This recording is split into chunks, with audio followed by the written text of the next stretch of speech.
این عید با سعادت مهدی آل احمد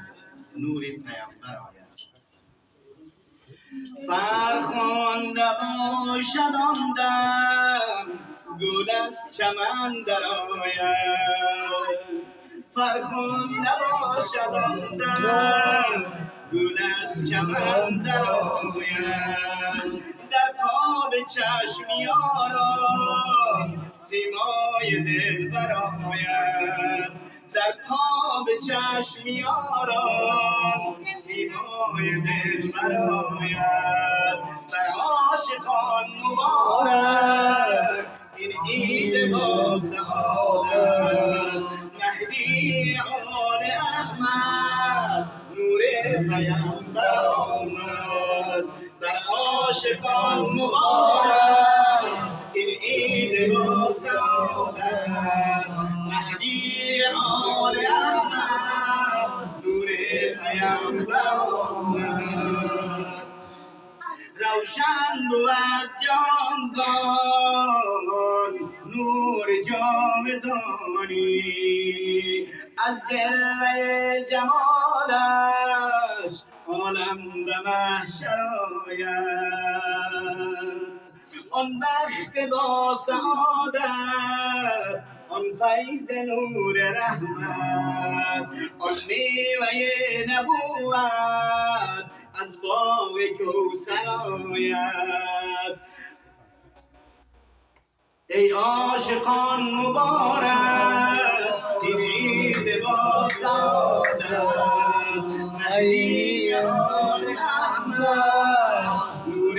پیامبر آید، ای عاشقان مبارک این عید با سعادت مهدی آل احمد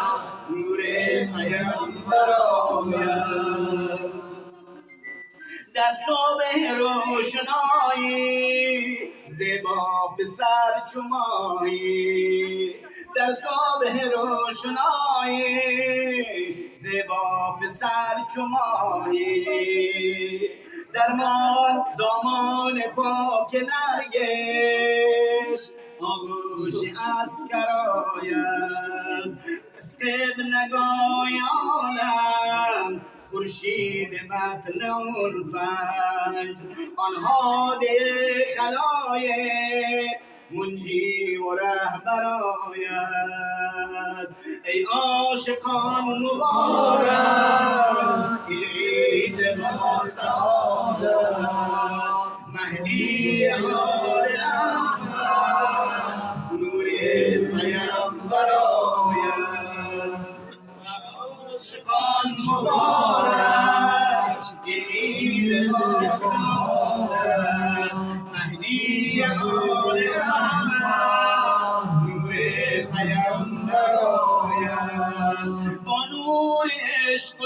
ایمان روشن کند جهانی، با نور و عشق و ایمان روشن کند جهانی، از کعبه نیز بویی یاسر معطر آید، او پرچم عدالت بر دوش خود گرفته، او پرچم عدالت بر دوش خود گرفته، تا پور شود جهان از